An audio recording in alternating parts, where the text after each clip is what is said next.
Hey folks, welcome back to the Field and Garden Podcast. I'm your host, Lisa Mason Ziegler, and friends, I'm just really glad that you're here.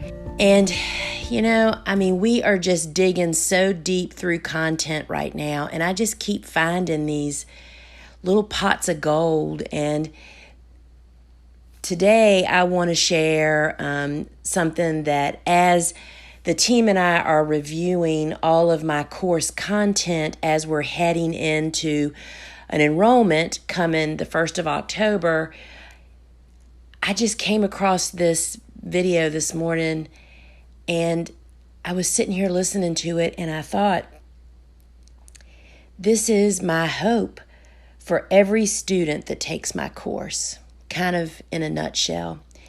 And the name of it, it's my wrap-up video to my course. It's like the very last thing you get at the end of school. And I named it The Quality of Life, Burnout, and the Long Haul. And it's like I really do truly believe that I am offering to you the steps to take to ensure that your quality of life is what you want it to be. It's different for all of us, right?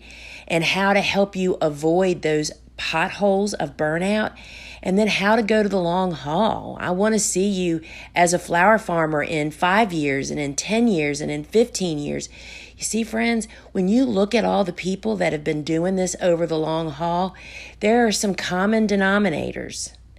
And those are the things that I share in flower farming school. So, friends, I want to help you to find your treasure in the business of flower farming. So let's listen. One of the things that I hope came through in your lessons is that for us to take something new on in our life, you have to lay something else down. You have to give something up. There's only 24 hours in everybody's day. My day, your day, everybody's day, right? And that perhaps, because I'm the worst for trying to pile on more, I can do that, I can do this, sure we can do that. And I've learned the hard way. And because in my real feeling is that what is the use of us embracing our chosen work if there's no time for life after it, right? I mean, people wonder, and I have several friends that are in this position, not necessarily in flower farming, business owners that have built these amazing businesses, and their children could be no more interested in becoming a part of that business. And it's because their parents never have time for them. It's always a struggle. And I say that you can have your cake and eat it too. There is a way to build a business, to enjoy it, to pursue your passion, and still find time for your family. So I'd like to encourage you to, at least once a year, to revisit class 1 from time to time. That's the one about time and clearing our brain and brain dumping, right?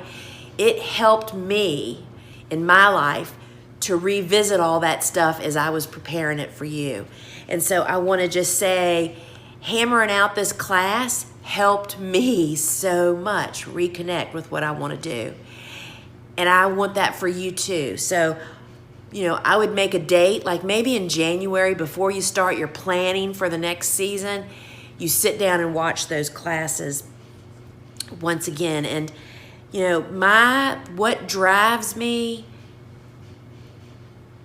for the things that I've taught you, like how I clear the clutter, get to the bottom, only grow the strong, don't do fussy stuff, because I want to start things that I know I can finish, and I can finish them successfully, barring, stuff happening. But I want to go into it knowing that it's possible for me to complete this instead of growing some super hard crop or having some incredible goal that is just not reasonable to think that we're going to do it. So I'm just going to hit some bullet points. First, we'll talk about the quality of life. You have to allow time for life, especially if you have a family. If you have children, yes, farming is a lot of work and it will take your life over if you allow it to.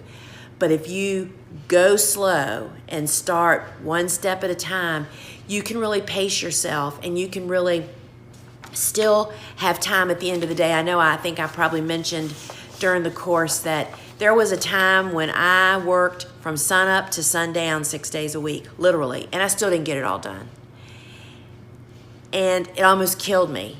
And I have proven that that's just not necessary. You just do not have to do that. That was probably my first 6 or 7 years when I was really just not knowing what I was doing and trying to do everything and growing everything that came down the pike. And it was just a crazy time. And I'm saying to you that you do not have to do that. You have to make, if you have a family or if you have a life beyond farming or you want to have a life beyond farming, that has to become part of your mix, because building a business that is yours, if you have a family, it can be a great gift to your family. Not only the financial rewards of that, but also to make it something that they're proud of, that they might want to be a part of, something they want to help with.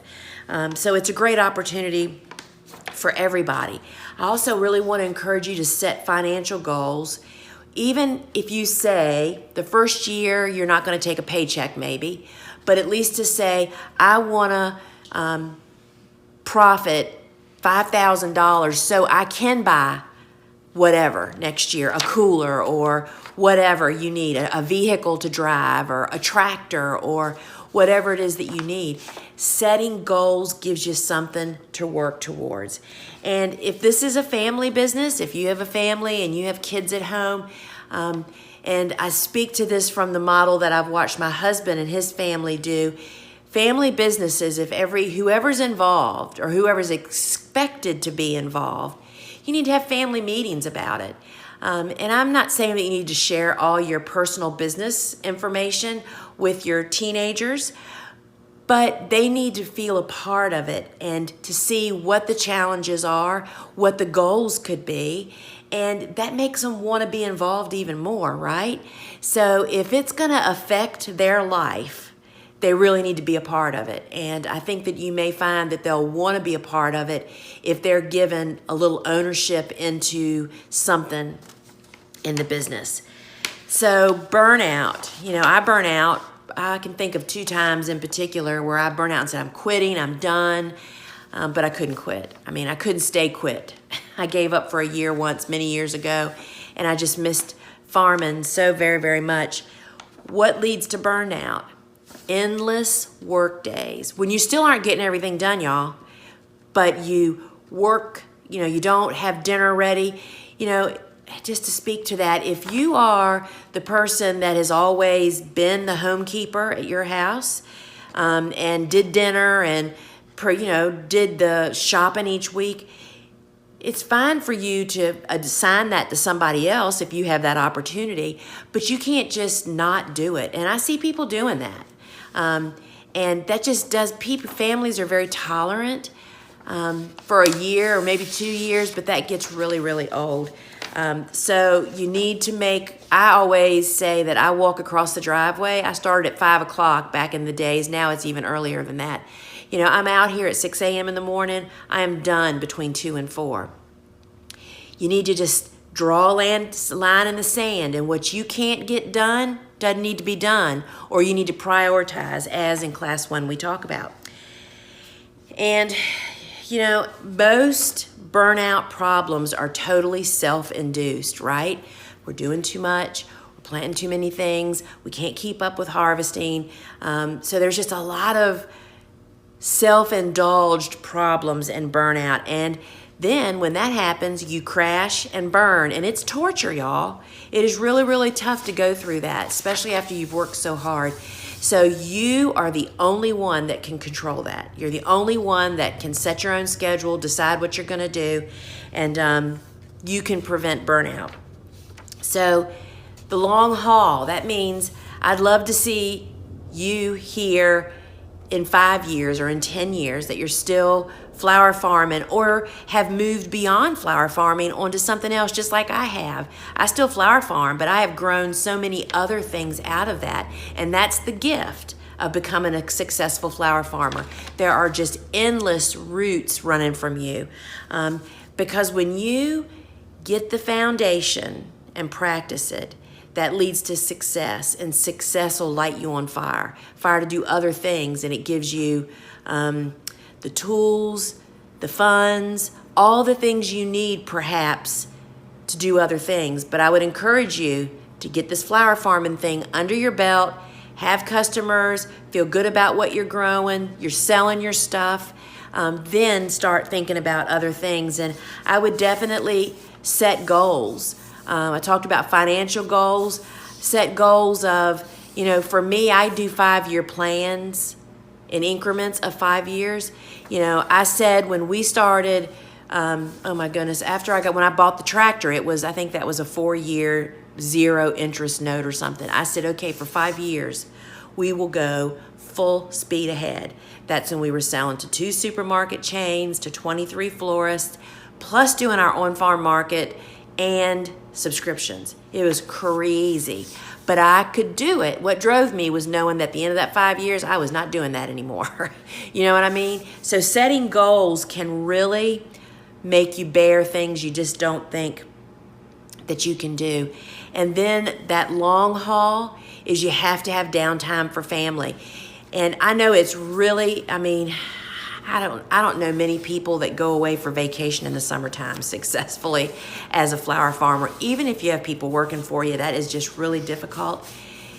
You really need to plan something really special as far as vacations. If you're a vacationing family in the off season, somehow, some way, maybe that's what you're working for, vacation money. Some of us, it may be to pad your retirement, or to pay, do a big payment on your mortgage every year, trying to pay it down.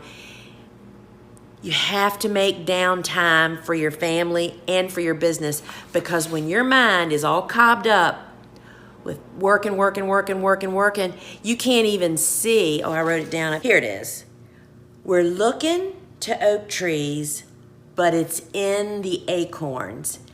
Do you understand what that is? I'm going to read it again. We're looking to the oak trees, but it's in the acorns.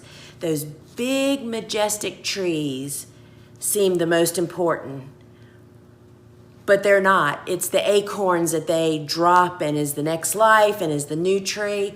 It's in the details of what we are doing from day to day that really make the difference in our business. So, y'all, there's just so many treasures in farming, and I just want to help you to find that treasure. And I know that some of you don't like the word obedient, but being obedient to your own plan, right? It's your rules. You have to have a plan, and you have to stick to it to really keep us from falling down those rabbit holes. So I hope our paths will cross soon. And again, thank you so much for letting us come into your home, and you'll be hearing more from us. So happy farming. Ciao. So folks, that's what drives me. That's what my course is wide, to get you in as a pro and to walk with you as you take the steps to find your treasure. Success will light you on fire. And starting out with the cards stacked for you, not against you, can be what makes the difference. And that's my honest, heartfelt thoughts. If you want to learn more about my course, Flower Farming School, the basics, annual crops, marketing, and more, or any of our flower-based business courses, visit thegardenersworkshop.com. I encourage you to sign up to get on the wait list, because what that means is that we send you some of our best resources automatically. You don't have to request them, as well as we notify you when open enrollment happens, because enrollment is only open for 5 short days a year, and that's because the classes runs over a 6-week period, and there's interaction with the instructor, so it's only offered once a year basically, even though we also have our ongoing closed student Facebook groups, but Active School is only open once a year to join. So folks, I hope this has helped you to have a little bit more of an insight of my theology, you might say, behind all of this. So, till we meet again, ciao.